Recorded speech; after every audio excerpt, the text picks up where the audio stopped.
আমরা আমাদের মেহমানদেরকে সর্বোচ্চ সম্মান দেব, এটা আমাদের সুন্নাহ। আল্লাহ নবী সাল্লাল্লাহু আলাইহি ওয়াসাল্লাম বলেছেন, মান কানা ইউমিনু বিল্লাহি ওয়াল ইয়াউমিল আখির ফালিয়ুকরিম দাইফা। খাদিজাতুল কুবরা রাদিয়াল্লাহু তাআলা আনহার কাছে ওহী নাজিল হওয়ার পরে আল্লাহ নবী যখন প্রথম আসলেন, যখন নবীজির উপর ওহী প্রথম আসলো, মা খাদিজার কাছে আসলেন। আসার পরে তো রাসূল খুব অস্থির হয়ে গেলেন, পেরেশান, ভয়, আতঙ্ক, সন্ত্রস্ত, মানে এত ভয় পেয়েছেন হযরতে জিবরাইলের বুকের চাপ খেয়ে, এত সন্ত্রস্ত হয়েছেন। তিনি বলতে শুরু করলেন, জাম্মিলুনি জাম্মিলুনি ইয়া খাদিজা, খাদিজা তুমি আমাকে কম্বল দিয়ে একটু জড়ায় ধরো তো, পেঁচায় দাও তো। কাদ খাশিতু আলা নাফসি, আমি তো নিজের উপর খুব শঙ্কা বোধ করছি যে আমি কি বেঁচে থাকবো না মরেই যাবো আমি। আল্লাহু আকবার। তখন খাদিজাতুল কুবরা রাদিয়াল্লাহু তাআলা আনহা, তিনি তো জানেন না যে স্বামী নবী হয়ে গেছেন বা তার উপর নবুয়তের ইজহার হয়েছে, রিসালাতের ইজহার হয়েছে, তার কাছে জিবরাইল আসছেন, তিনি কিছুই বুঝতে পারেন না। কিন্তু তার এই পেরেশানগ্রস্ত স্বামীকে সান্ত্বনা যে বাণীগুলো দিয়ে দিয়েছিলেন, তার মধ্যে অন্যতম একটা শব্দ হচ্ছে ওয়াল্লাহি, আল্লাহর কসম, আল্লাহর কসম, কাসেমের পিতা আপনি শান্ত হন, আপনি পেরেশান হবেন না। ওয়াল্লাহি লা ইউখজিকাল্লাহু আবাদা, কোশ্চিন কালেও আল্লাহ তাআলা আপনাকে অপমানিত করবেন না। কেন করবেন না? আপনার মধ্যে এমন কিছু কোয়ালিটি আছে যে কোয়ালিটিতে মানুষ সম্মানিত হয়। সুবহানাল্লাহ বলেন। সেই কোয়ালিটি হচ্ছে ইন্নাকা লাতাসিলুর রহিমা, বুখারী হাদিস। ইন্নাকা লাতাসিলুর রহিমা, আপনি আত্মীয়তার সম্পর্ককে জুড়ায় রাখেন, এই গুণ আপনার মধ্যে আছে। ওয়া তাহমিলুল কাল্লা ওয়া তাকসিবুল মা'দুমা, আপনি বোঝা বহন করতে অক্ষম ব্যক্তির বোঝা নিজে বহন করেন। ওয়া তাকসিবুল মা'দুম ওয়া তুঈনু আলা নাওয়াইবিল হাক্কি, বিপদগ্রস্ত মানুষকে আপনি সাহায্য করেন। বস্ত্রহীন অন্নহীনকে অন্ন দেন, বস্ত্রহীনকে বস্ত্র দেন। এই গুণগুলো আপনার মধ্যে আছে। আল্লাহু আকবার। আপনি কোশ্চিনকালে অপমানিত হবেন না। তাহলে বুঝতে পেরেছেন তো? মানে তারা এটা খুব ভালো করে বিশ্বাস করতেন, যারা আত্মীয়তার সম্পর্ক বজায় রাখে, বিপদগ্রস্ত মানুষকে সাহায্য করে, মুসিবতগ্রস্ত ব্যক্তিকে সাহায্য করে, কোনোদিন সে লাঞ্ছিত হবে না, অপমানিত হবে না। আল্লাহ পাক তার ইজ্জতকে বাড়ায় দেবেন। আমি ছোটবেলাতেও দেখেছি, আজও মাঝে মাঝে মিস করি। ছোটবেলায় দেখতাম রাস্তা দিয়ে কেউ যাচ্ছে, হাতের মধ্যে ভারী বোঝা ব্যাগ আছে, বহন করতে কষ্ট হচ্ছে, আরেকজনে গিয়ে দৌড়ায় ধরতেন যে আমাকে একটু দেন, আমিও একটু ধরি। কথা বলেন, এই বাস্তবতা আপনারা দেখেছেন না? একজন বোঝা বহন করতে পারছে না, ৩-৪ জনে মিলে তার মাথায় উঠিয়ে দিয়েছে, কিংবা চাচা দেখ আমার কাছে দেন, আমি একটু এগিয়ে দিই। এই কাজগুলো ছোটবেলাতেও দেখেছি। ইদানিং মানুষের মধ্যে এত পরিমাণ আনানিয়াত, একটা নিজস্ব বলতে এমন অবস্থা হয়েছে, চোখের সামনে কেউ যদি ছটফট করে মারাও যায়, আরেকজনে ফিরেও তাকায় না। কথা বলেন কিনা বলেন?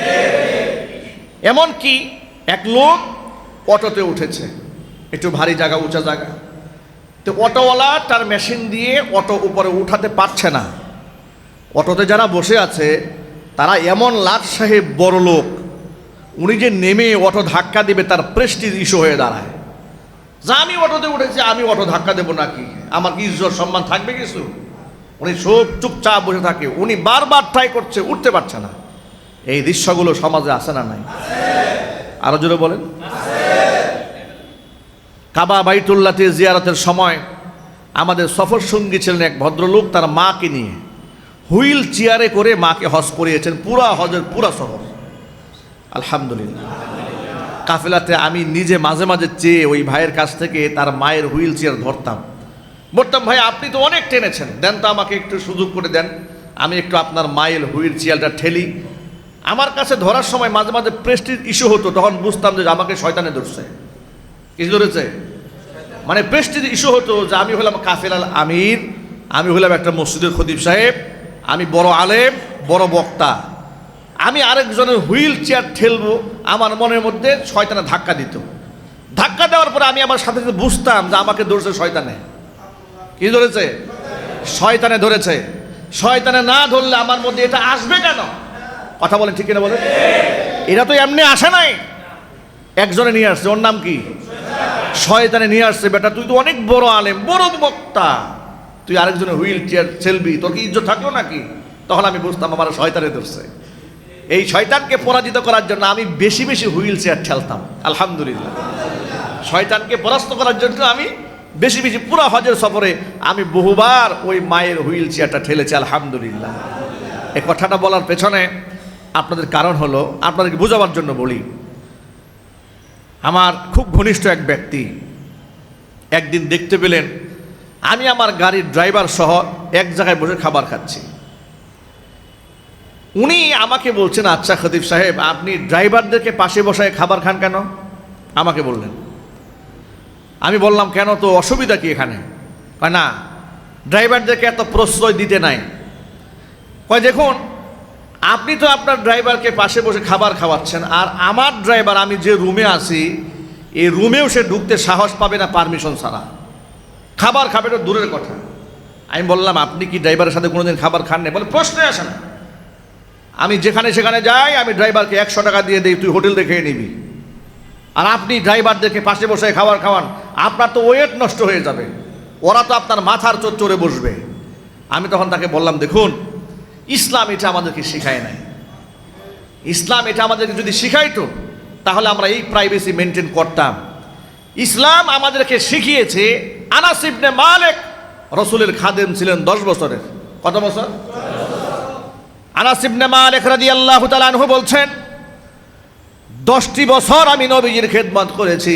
10টা বছরের মধ্যে আল্লাহর কসম করে বলি, 10 বছরে আমি নবীজি যতটুকু না সেবা করতে সক্ষম হয়েছি, আমি ছোট মানুষ হওয়ার কারণে নবীজি তার চাইতে বেশি খেদমত আমার করে দিয়েছিলেন।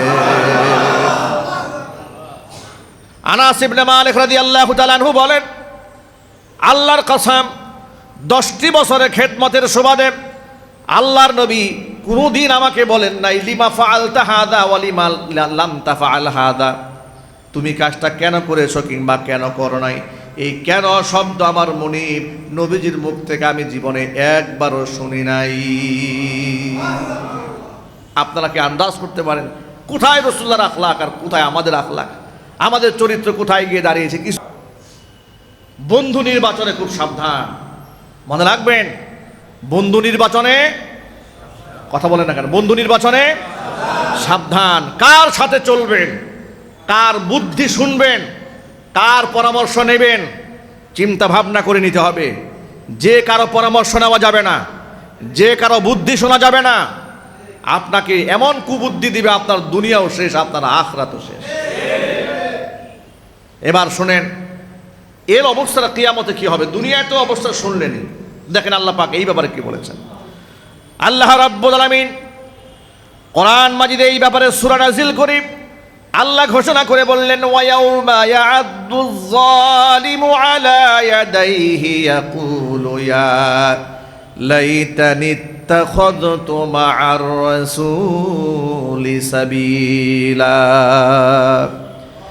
ইয়া ওয়াইলাতা লাইতানি লাম আত্তাখিয ফুলানান খলিলা লাকাদ আযাল্লানি আনিদ যিকরি বা'দা ইয জাআনি ওয়া কানা আশ-শাইতানু লিল ইনসানি খাযুলা।